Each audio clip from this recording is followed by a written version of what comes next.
Então, me alegro muito de estar com vocês e aqui com representantes, penso eu, de todas as dioceses, né, do Paraná, de todas as dioceses. Já foram mencionadas todas as dioceses aqui já? Então, que alegria. E aproveito para dizer, rezem pelos seus bispos, tá? Porque quanto mais santos nós formos, melhor para vocês. Tá bom? Eu costumo dizer também, eu dizia lá em Apucarana, agora aqui em São José, para os nossos irmãos e irmãs, e olha que tem jovens, tem muitos leigos e leigas, jovens, crianças, casais, que ganham de nós na vida orante. E nós precisamos, além da nossa oração, precisamos da oração do povo. Nos Atos dos Apóstolos, sobretudo, a gente escuta a palavra, onde os apóstolos clamam aos fiéis: rezem por nós, rezem conosco. Aliás, depois de um retiro que nós tivemos este ano, com Dom Cápio, eu estou usando mais a expressão rezem comigo. Não rezem por mim, rezem comigo. Eu rezo com vocês, não rezo por vocês, rezo com vocês. É melhor assim, esta parceria, esta cumplicidade na vida orante, na intercessão. Então, não só interceder, pedindo por, mas pedindo àquele que reza comigo. E nós, ordenados, bispos, padres e diáconos, religiosos e religiosas, mas já há muitos leigos e leigas, há muitos jovens que já rezam também. Nós temos a nossa liturgia das horas, que justamente tem a finalidade de santificar todas as horas do dia e da noite. E nesta oração, nós nos associamos à oração do próprio Cristo Jesus, que intercede por nós dia e noite.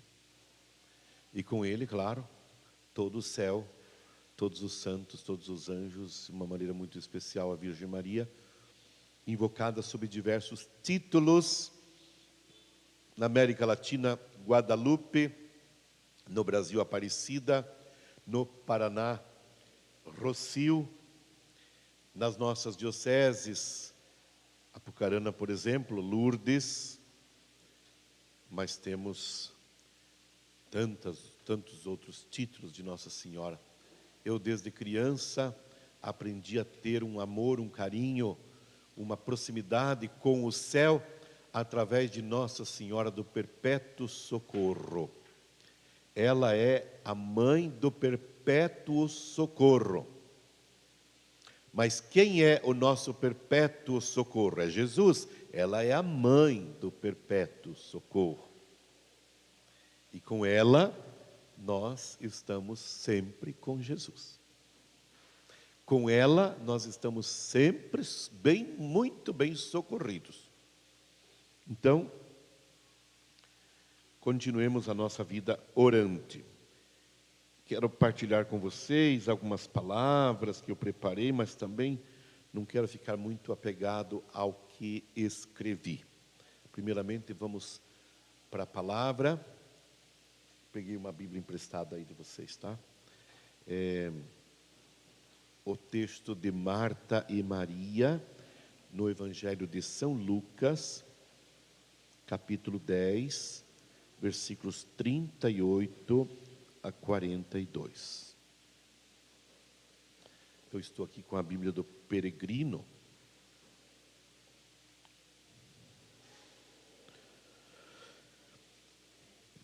Prosseguindo, viagem, Jesus entrou numa aldeia. Uma mulher chamada Marta o recebeu em sua casa. Tinha uma irmã chamada Maria, que sentada aos pés do Senhor, escutava suas palavras, enquanto Marta se agitava em múltiplos serviços. Até que parou e disse: Mestre, não te importa que minha irmã me deixe sozinha nos trabalhos? Dize-lhe que me ajude. O Senhor lhe replicou: Marta, Marta, tu te preocupas e te inquietas com muitas coisas, quando uma só é necessária.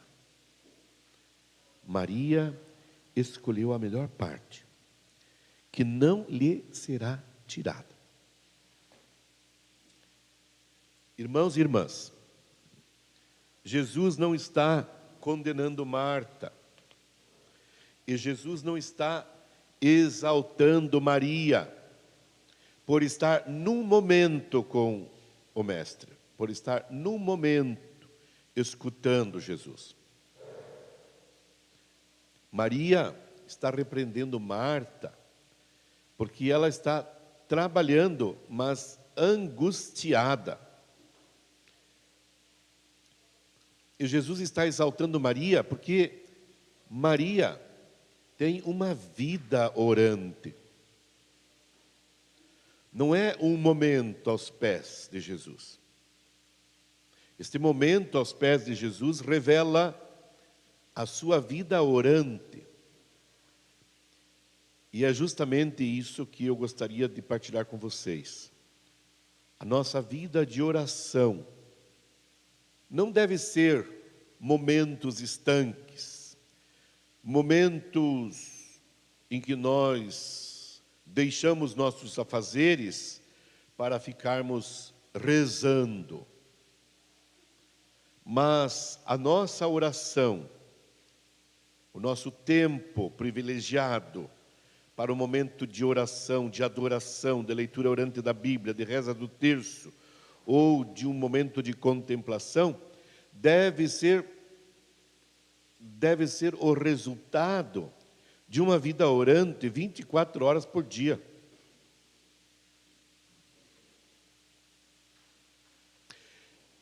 O namorado ou a namorada vai dizer um para o outro: eu te amo.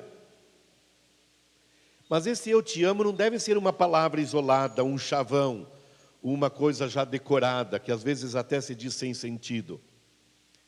Este eu te amo deve ser dito como consequência, de fato, de um amor que existe 24 horas por dia.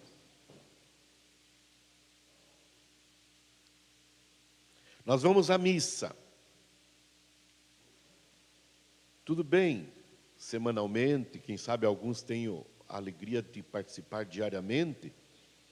Eu celebro a missa diariamente, mesmo que não tenha povo, mesmo que não tenha um povo fisicamente falando, mas eu tenho sempre um povo quando rezo a missa, porque a missa não é uma oração individual, não é uma oração particular, não é uma devoção, é a oração da igreja. E quando eu rezo a missa, mesmo estando sozinho fisicamente, eu estou com todo o povo de Deus, espalhado pelo mundo inteiro, e inclusive com o povo de Deus que está na glória, ou que está se purificando para entrar na glória. Mas ir à missa, vamos supor que vocês só possam ir à missa aos domingos. Ir à missa aos domingos não deve ser um momento que vocês param com suas atividades para ir à missa, mas deve ser uma atitude consequente de uma vida inteira em comunhão com Deus.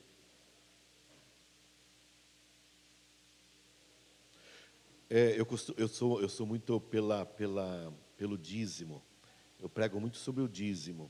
Eu digo assim: olha, dar o dízimo mensalmente para a comunidade não deve ser assim uma coisa como se você estivesse pagando uma conta, como se você estivesse pagando uma prestação que você fez numa loja. e depois termina a prestação e pronto, acabou. Não. O dar o dízimo deve ser um ato que é consequência de um amor que eu tenho por Deus e pela comunidade. Quando você vai dar um presente para o seu namorado, para a sua namorada, dar uma camisa, dar uma calça, dar um sapato, dar um vestido, dar um perfume, uma joia, alguma coisa, um livro. Não é a coisa em si, não é o objeto em si que é importante, mas é a motivação que está por trás desse objeto, que é o meu amor para a pessoa, para com a pessoa. É porque eu amo minha namorada, meu namorado, minha esposa, meu esposo. É porque eu amo minha mãe, meu pai, meu amigo, minha amiga. É porque eu amo. E eu sinto vontade de materializar este amor. Então eu dou um presente, mas também se eu não der um presente, não vai ter problema nenhum. Mas se eu quero materializar o meu amor, se eu quero dar algum presente, alguma coisa material para quem eu amo, tem que ser sinal do amor que está no meu coração por essa pessoa. Assim para com Jesus, assim para com Deus, assim para com Nossa Senhora, assim para com a igreja, assim para com a família.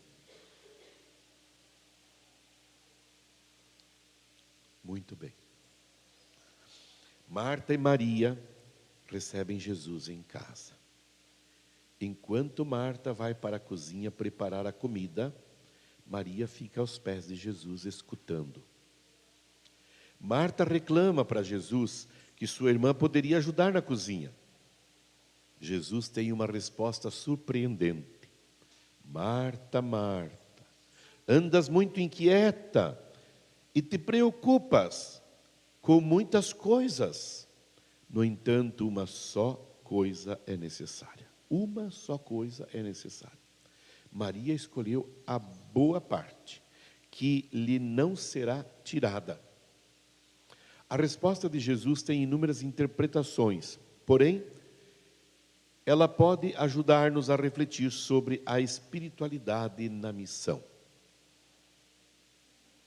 A tradição vê em Marta o símbolo da vida ativa e Maria o símbolo da vida espiritual ou contemplativa e a superioridade desta sobre a primeira. No fundo, a contradição entre vida ativa e vida contemplativa não é verdadeira. Uma não existe sem a outra. Não se excluem, mas integram-se. Nós temos as duas pessoas dentro de nós, Marta e Maria. Tem dias que a gente está mais como Marta, né? Tem dias que a gente está mais como Maria. Mas as duas são importantes. Trata-se de uma acentuação das duas dimensões essenciais da vocação. Marta e Maria não são figuras opostas, mas complementares. Todos somos convocados a imitar Marta e Maria, a ser servidores e ouvintes da palavra. Existe uma expressão que eu gosto muito, e eu procuro, me esforço o máximo, invisto o máximo que posso. Contemplativos na ação. Você está trabalhando, está estudando, está convivendo, está numa festinha. Contemplativos na ação. Ser um contemplativo, ser uma contemplativa, onde você está atuando, com quem você está convivendo. Olha, que dá uma diferença grande. Dá uma diferença muito grande. As duas, Marta e Maria, as duas amam Jesus, mas são diferentes nas prioridades. Maria foca a atenção em Jesus e alegra-se com a sua presença. Marta, aflita com as tarefas, cede à inquietação, à impaciência e ao cansaço. Quem de nós já não passou por esses momentos? Até realizando missão. Hoje tive tanto... Nós que rezamos, que presidimos a missa. Hoje tivemos tantas missas, estou cansado. Hoje fizemos uma abordagem evangelizadora a diversas pessoas. Nossa, me cansei. Às vezes até na missão a gente se cansa. E a presença de Jesus, no caso de Marta, torna-se um peso. Se a gente vai para a missão com o espírito de Marta somente, a missão torna-se um peso.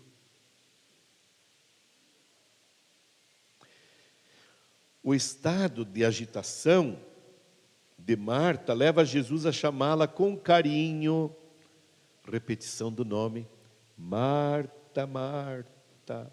Jesus não está repreendendo duramente, agressivamente. Jesus está fazendo uma repreensão paternal. Marta, Marta. Para solicitar o essencial, a conversão, ao único necessário, a busca do reino de Deus. Tudo o resto virá por complemento. O tempo passa e por isso o discípulo missionário não deve afligir-se com muitas coisas. A diversidade de serviços não é necessariamente sinônimo do serviço que Jesus quer do seu discípulo missionário. É, pois, necessário determinar prioridades e urgências. É preciso discernir, como diz Paulo, peço que o vosso amor abunde sempre mais em conhecimento e em discernimento, para que possais apreciar as coisas melhores. Ser discípulo missionário no projeto Jesus no Litoral não deve ser um fato isolado. Não deve ser simplesmente um momento para se aprender a ser missionário. Mas viver esses dias nesse projeto Jesus no Litoral deve ser consequência de uma vida orante e missionária que eu tenho durante todos os dias do ano. Lá onde trabalho, convivo, estudo, eu já realizo esta missão. Eu venho para o Jesus no Litoral como não simplesmente como um programa, não simplesmente como um projeto que todo ano é realizado. Não, este projeto é um projeto que eu já tenho no meu coração, todos os dias do ano.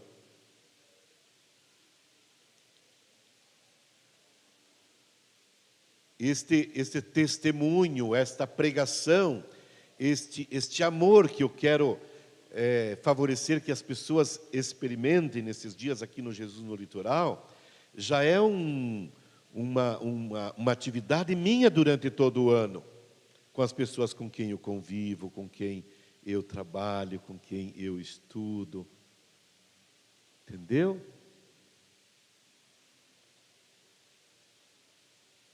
Assim é a vida.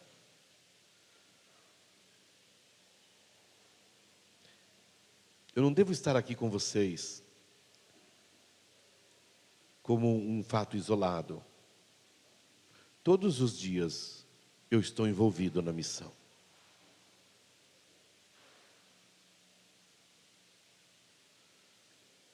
E a gente vai alargando o espaço. A gente vai, como diz o Papa Francisco, a gente vai ao encontro de outras pessoas. a igreja em saída missionária. Nós somos igreja em saída missionária. Saímos de nossas paróquias, de nossas dioceses e viemos aqui para estarmos com Jesus no litoral paranaense, nos aproximando das pessoas, para favorecer a elas uma experiência de encontro com Jesus, para favorecer a elas uma experiência do amor de Deus. Certamente, nós vamos nos encontrar com muitas pessoas católicas ou evangélicas, e algumas também que não professam uma fé especificamente. Hoje nós temos muitos que são aqueles religiosos descompromissados.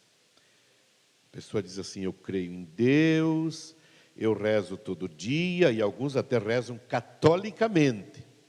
Rezam o terço, escutam o padre Marcelo, o padre Reginaldo e tal, mas não tem um compromisso com a comunidade eclesial. Temos muito desses também. Chegando perto, nos aproximando perto dessas pessoas, nós não vamos despejar sobre elas um conteúdo que nós decoramos lendo a Bíblia ou algum documento da igreja. Nós vamos chegar perto dessas pessoas para favorecer a elas uma presença de Deus. Pode ser que até nem precise falar nada. Existem certas situações que a gente se aproxima da pessoa só para ficar junto. A pessoa vai sentindo o amor de Deus só pela presença da gente. Uma presença amável, acolhedora, carinhosa. A pessoa vai experimentando a ternura de Deus através da nossa ternura para com ela. Eu, quando vou visitar doentes, eu evito de falar muito.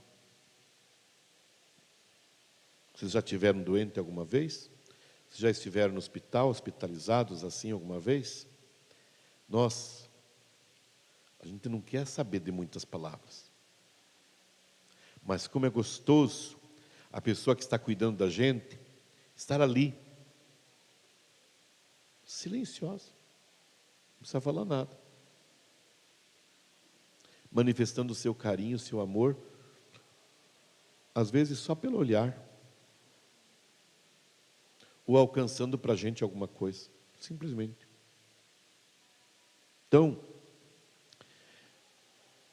que vocês possam se aproximar das pessoas aqui, nesses dias, e que as pessoas possam dizer: que elas possam pensar, que elas possam testemunhar: eu vi Deus hoje. Eu vi Deus. Eu experimentei a presença de Deus na minha vida, através de um jovem, através de uma jovem.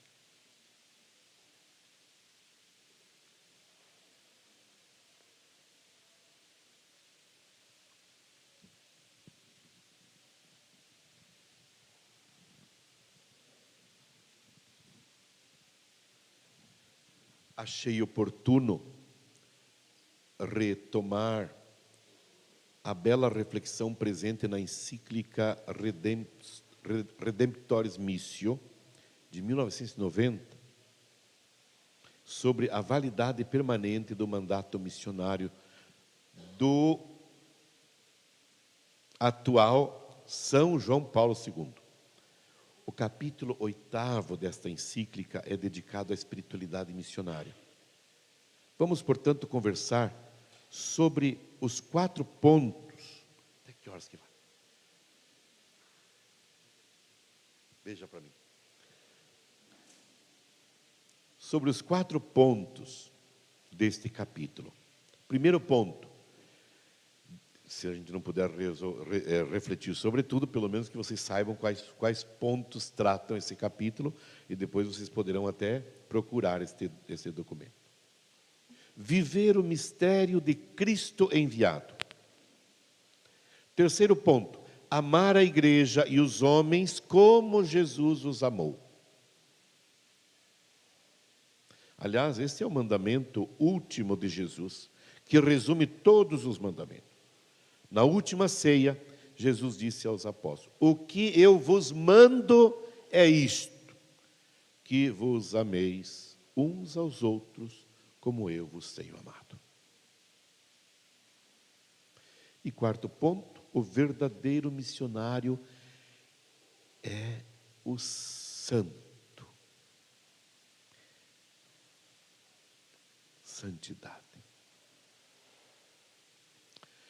A atividade missionária exige uma espiritualidade específica, que diz respeito de modo particular a quantos Deus chamou a serem missionários. Primeiro ponto, então, deixar-se conduzir pelo Espírito Santo. Meio-dia e meio, então temos tempo. Deixar-se conduzir pelo Espírito. Tal espiritualidade exprime-se antes de mais no viver em plena docilidade ao Espírito e em deixar-se plasmar interiormente por Ele para se tornar cada vez mais semelhante a Cristo. Identificação com Cristo. Não é simplesmente uma imitação. Existe um livrinho muito legal, Imitação de Cristo, já viram? Eu gosto muito, tenho no meu quarto, na cabeceira da minha cama. Desde criança eu leio esse livrinho. Imitação de Cristo. O título é Imitação de Cristo, mas o conteúdo a gente vai lendo e a gente vai percebendo que, na verdade, é justamente esta identificação que ele sugere que a gente busque na nossa vida espiritual. Identificar-se com Cristo. Não se pode testemunhar Cristo sem espelhar sua imagem, que é gravada em nós por obra e graça do Espírito. A docilidade do Espírito permitirá acolher os dons da fortaleza e do discernimento, que são traços essenciais da espiritualidade missionária. Fortaleza, discernimento. É o caso dos apóstolos, temos o caso dos apóstolos como um paradigma, que durante a vida pública do Mestre, apesar do seu amor por ele e da generosidade da resposta ao seu chamamento, se mostram incapazes de compreender. Incapazes de compreender as suas palavras e renitentes em segui-lo pelo caminho do sofrimento e da humilhação. Enquanto Jesus lhes fala de glória, enquanto Jesus lhes se mostra a eles como... me fugiu a palavra agora aqui. No Monte Tabor, a transfiguração. Enquanto Jesus se mostra transfigurado, enquanto Jesus lhes fala de glória, tudo bem. Mas quando Jesus fala a eles, se refere a eles, à cruz, ao sofrimento, aí eles resistem. Inclusive Pedro, que num momento, aliás, no mesmo momento, num primeiro momento, ele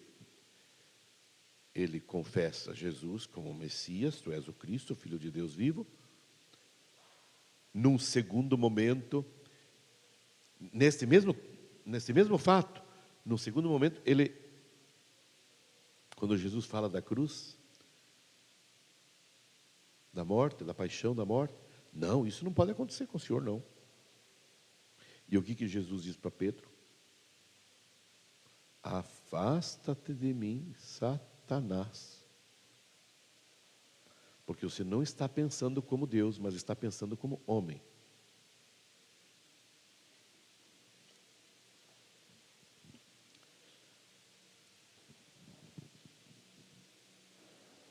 Nós não podemos esquecer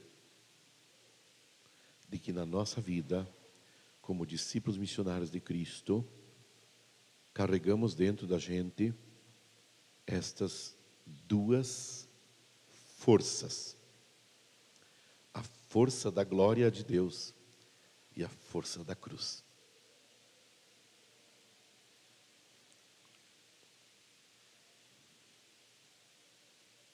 O Espírito transformá-los-á em testemunhas corajosas de Cristo e anunciadores esclarecidos da sua palavra. Será o Espírito que os conduzirá pelos caminhos árduos e novos da missão. Hoje, a missão continua a ser difícil e complexa, como no passado, e requer igualmente a coragem e a luz do Espírito. Vivemos tantas vezes o drama da primitiva comunidade cristã que via forças descrentes e hostis coligarem-se contra o Senhor e contra o seu Cristo. Como então, hoje, é necessário rezar para que Deus nos conceda o entusiasmo para proclamar o Evangelho? Temos que perscrutar os caminhos misteriosos do Espírito e por ele nos deixarmos conduzir para a verdade total. Na verdade, nada se resolve, nada se realiza sem o Espírito Santo de Deus. A própria palavra diz, através de São Paulo, que nós não podemos dizer Jesus é o Senhor se não for por obra do Espírito Santo. Os sacramentos acontecem por obra do Espírito Santo.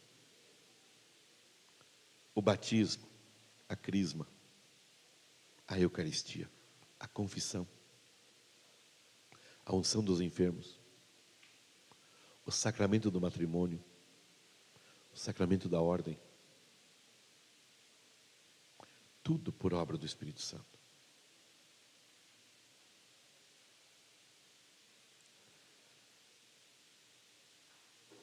As nossas orações na liturgia, especialmente da Santa Missa, tudo termina por nosso Senhor Jesus Cristo, vosso Filho, na unidade do Espírito Santo.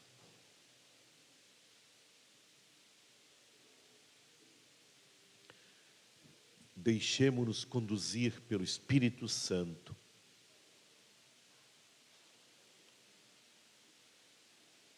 Tem dias que eu vou para uma missão e não sei o que eu vou fazer lá. Não consegui ter tempo de preparar, não consegui ter tempo de pensar, eu vou lá. Eu não abuso do Espírito Santo.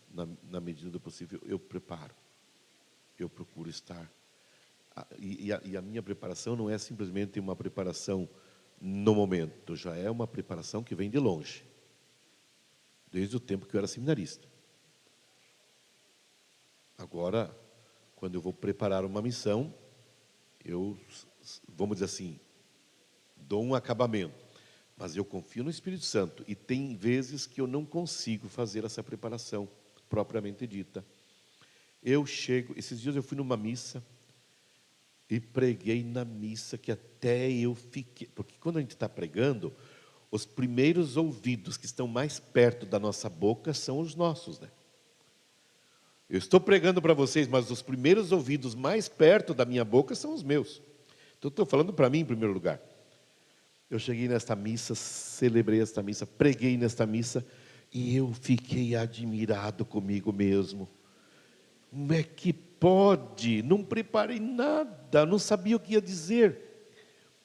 E o padre, na hora do ofertório, enquanto o diácono estava preparando o ofertório, me apertou a minha mão e disse assim: parabéns, que homilia mais linda que o senhor fez. Só pode ser pelo Espírito Santo. Não é?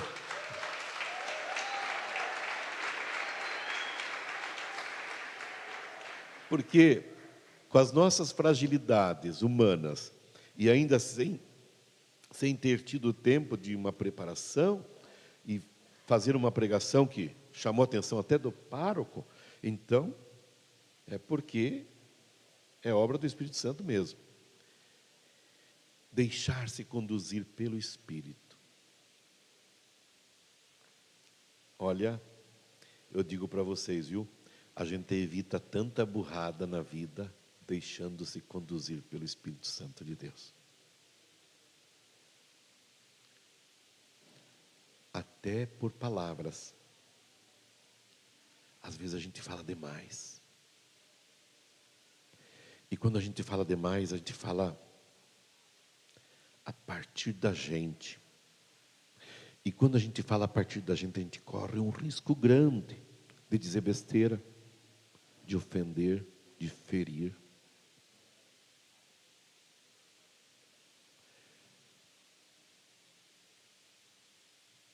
Então, faz muito bem a gente cultivar mais o silêncio contemplativo. Não é o silêncio de fuga, não. O silêncio contemplativo. Vamos para o segundo ponto. Viver o mistério de Cristo enviado. Nota essencial da espiritualidade missionária é a comunhão íntima com Cristo.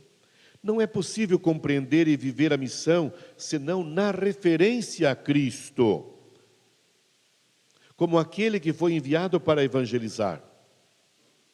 Paulo descreve assim o seu viver: tende em vós os mesmos sentimentos que havia em Cristo Jesus.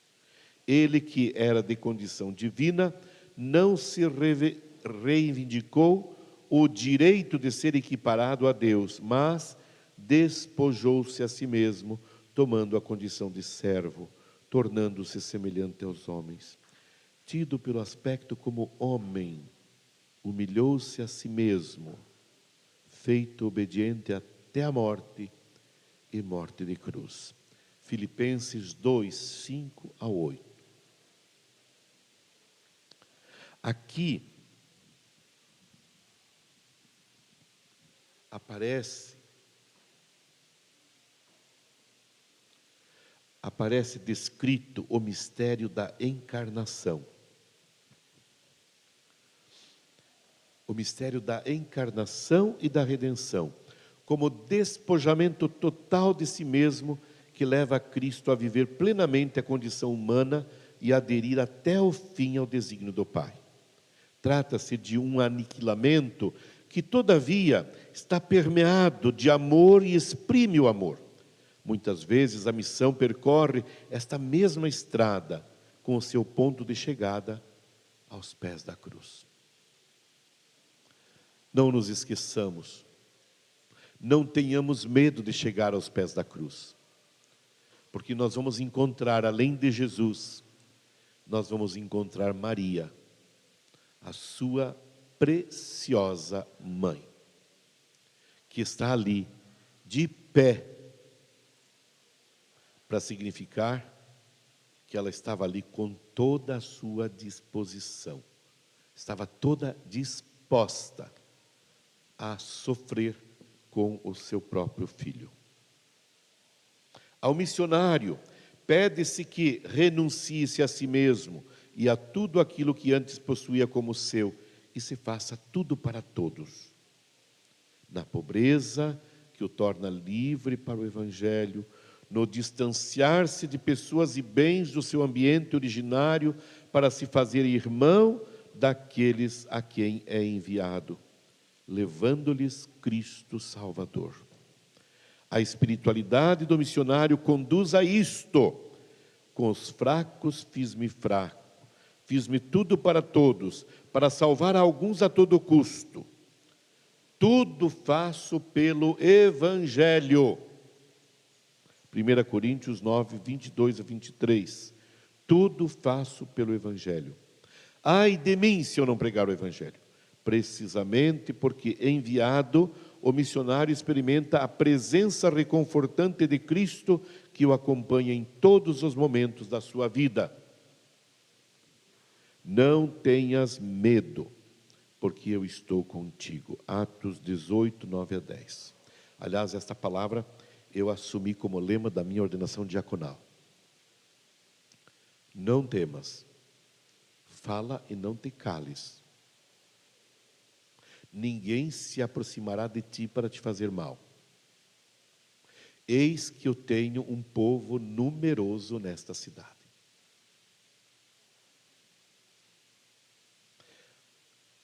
O povo é de Cristo. A missão é de Cristo. Contentemo-nos em nos comportar simplesmente como servidores. Servidores de Cristo, servidores do Evangelho, operários da messe. E façamos da melhor maneira possível, de acordo com as nossas capacidades, de acordo com as nossas forças, com o nosso conhecimento, mas não nos descuidemos de ter essa certeza de que é o Espírito Santo que nos conduz.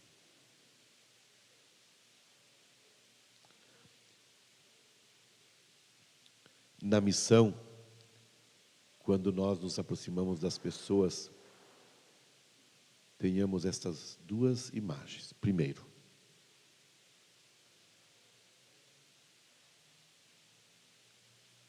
é Cristo Jesus que quer tocar a pessoa.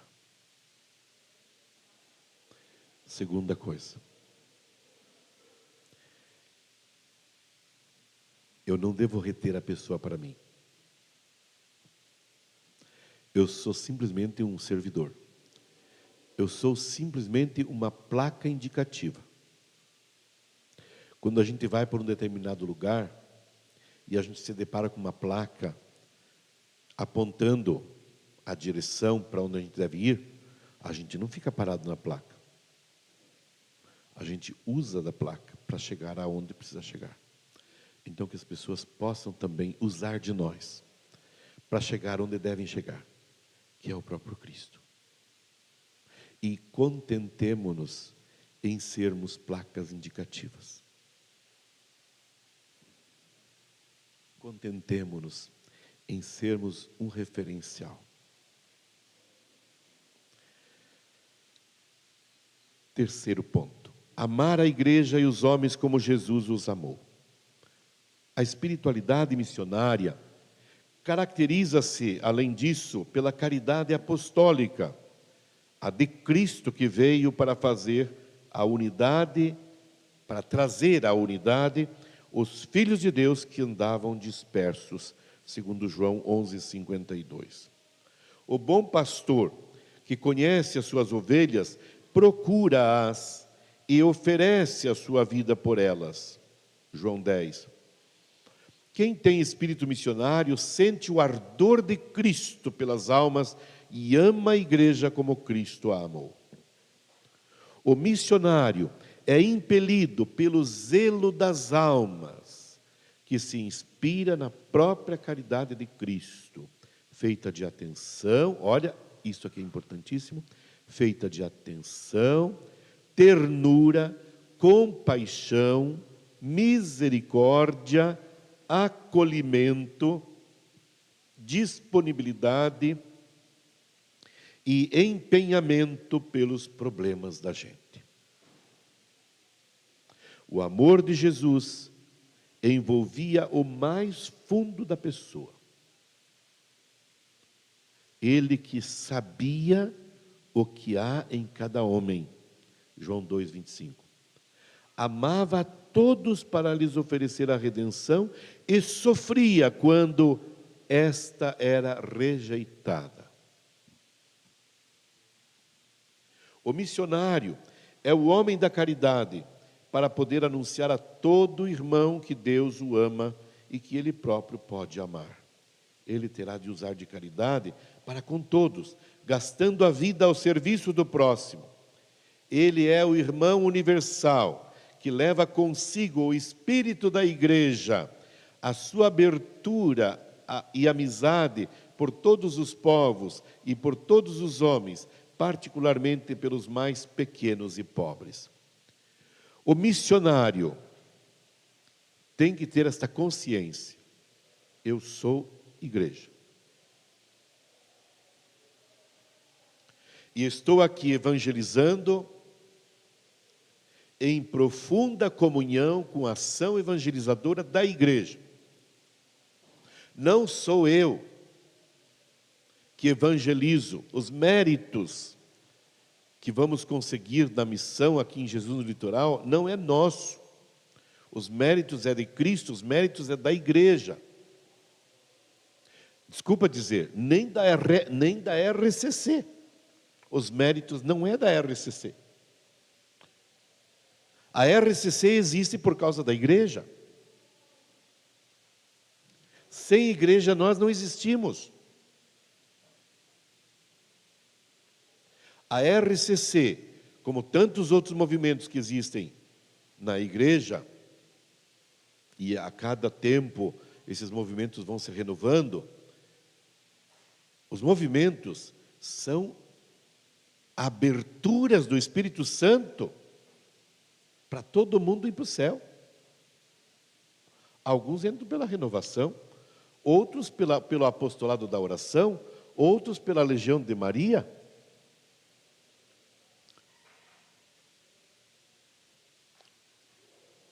Tem tantos movimentos aí, de jovens, de adolescentes, de casais. Quantas pessoas hoje fazem parte da igreja e se sentem verdadeiros missionários porque conheceram o Cristo através do movimento de Cursilho?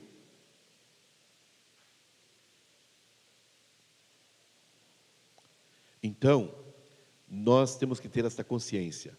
Nós estamos engrossando a ação evangelizadora da igreja com a nossa missão dentro da renovação carismática. Nós encontramos Jesus, fizemos essa experiência de Deus através da renovação, através desta porta aberta do Espírito Santo. Nós tivemos a graça de entrar por ela.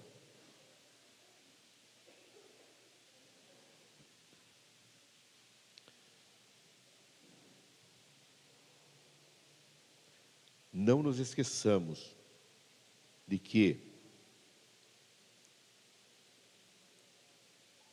o irmão, discípulo missionário de Cristo, leva consigo o espírito da igreja, a sua abertura e amizade por todos os povos e por todos os homens, particularmente pelos mais pequenos e pobres. Como tal, supera as fronteiras e as divisões de raça, casta ou ideologia. É sinal do amor de Deus no mundo, que é um amor sem qualquer exclusão nem preferência. Por fim, como Cristo, o missionário deve amar a igreja. Cristo amou a igreja e entregou-se a si mesmo por ela. Efésios 5, 25. Este amor, levado até ao extremo de dar a vida, constitui um ponto de referência para ele. Só um amor profundo pela igreja poderá sustentar o zelo do missionário, a sua obsessão de cada dia, a exemplo de São Paulo, é o cuidado por todas as igrejas. 2 Coríntios 11, 28. Para qualquer missionário e comunidade, a fidelidade a Cristo não pode ser separada da fidelidade à sua igreja.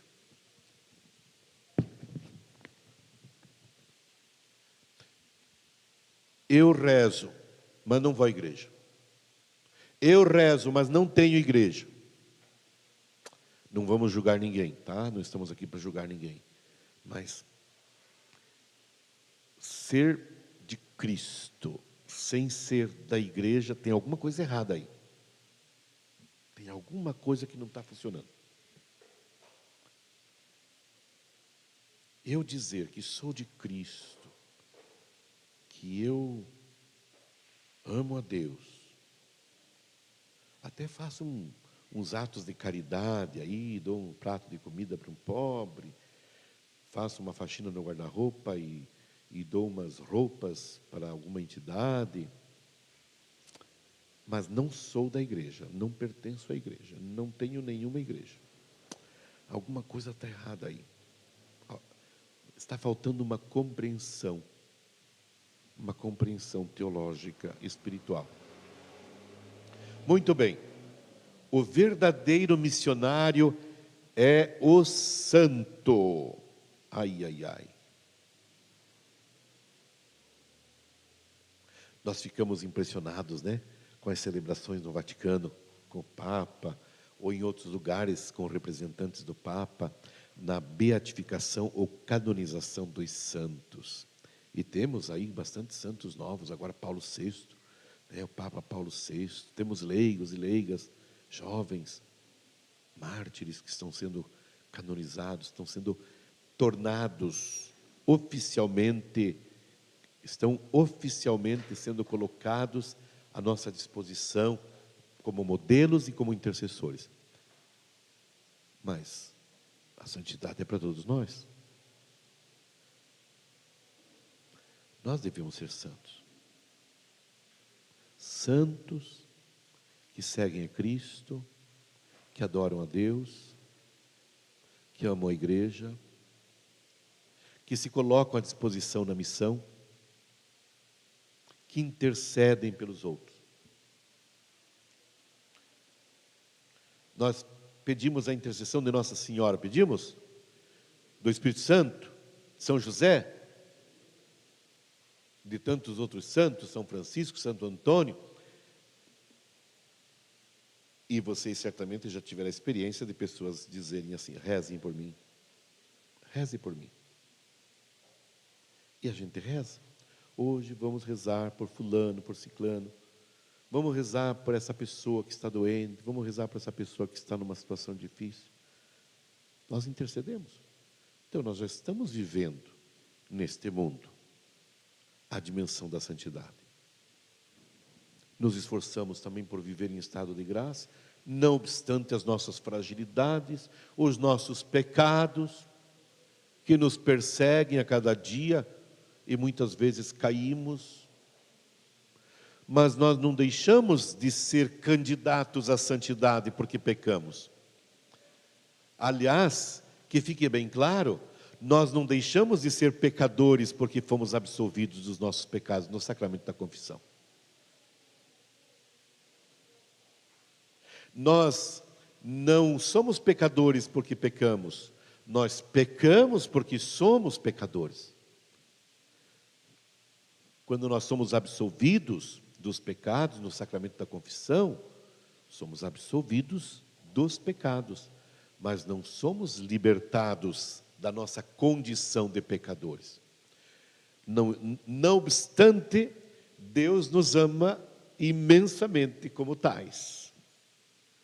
Deus derrama sobre nós a sua misericórdia, o seu amor. E a gente pode até estar persistindo no pecado, e Deus continua nos amando, até que um dia a gente se converta. Até que um dia a gente tome juízo. Não é assim que acontece? Quem que já é mamãe aqui? Quem que já é papai? Então, só você, Marivone. Ah, você também, né? Ah, tem mais gente. Tem. Então, não é assim que acontece com os filhos? O filho está traquino, está fazendo isso, está fazendo aquilo, está... Nossa vida, quantas mães que eu conheço estão sofrendo terrivelmente por causa de seus filhos. E, no entanto, elas não retiram deles o seu amor.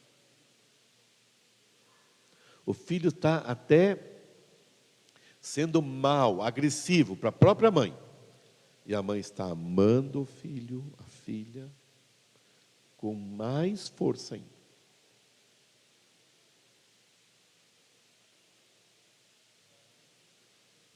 Eu conheço uma mãe que lutou com o seu filho desde os 12 anos no mundo das drogas.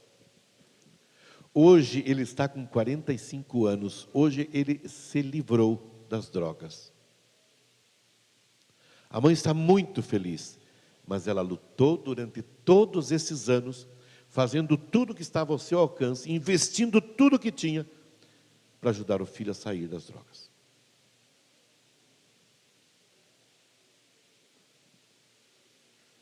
Quantas mães têm o seu filho preso lá na penitenciária e chega o momento da visita, a mãe está lá para visitar o filho na cadeia?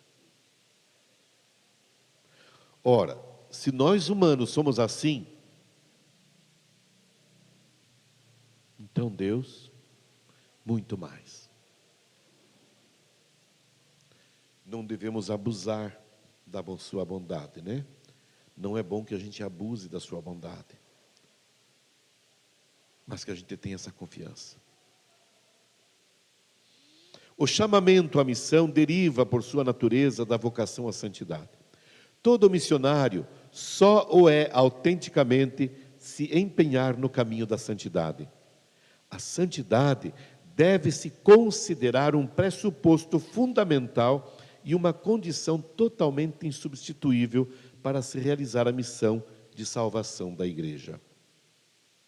A universal vocação à santidade está estritamente ligada à universal vocação à missão. Todo fiel é chamado à santidade e à missão. Não tem como ser santo sem ser missionário. Não tem como ser batizado sem ser missionário. Não tem como ser católico sem ser missionário. Não tem como ser da RCC sem ser missionário. A dimensão missionária está intrínseca em nós. Então, não haverá santidade sem ser missionário. Eu posso ser um grande pecador missionário, mas eu não posso ser um grande santo sem missão. Essa saiu agora do forno. Eu posso ser um grande pecador missionário, mas não posso ser um santo sem missão.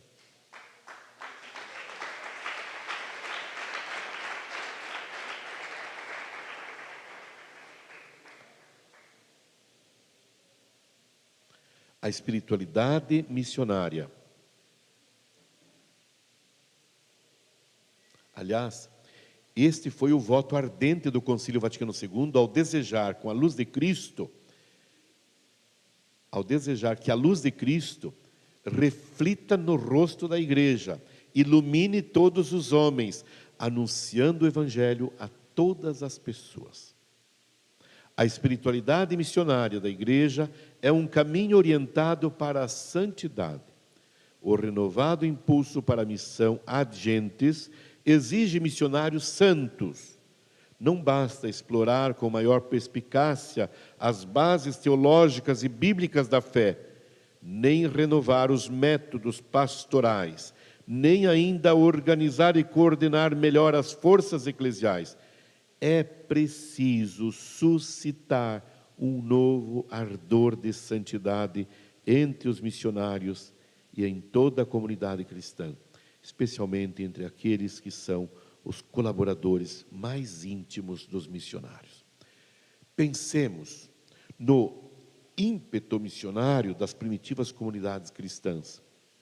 Não obstante a escassez de meios de transporte e comunicação de então, o anúncio do Evangelho atingiu em pouco tempo os confins do mundo. E tratava-se da religião de um homem morto na cruz. Escândalo para os judeus e loucura para os pagãos. 1 Coríntios 1, 23. Na base deste dinamismo missionário estava a santidade dos primeiros cristãos, das primeiras comunidades. Jovens, meninos e meninas, unicamente impulsionados pelo amor de Jesus e por esse ardor missionário da igreja, vão. Percorram os caminhos deste projeto de evangelização Jesus no litoral e se aproximem das pessoas, favorecendo a elas um encontro com Jesus, favorecendo a elas uma experiência do amor de Deus, favorecendo a elas um sentimento profundo de verdadeira alegria e liberdade dos filhos de Deus. Amém.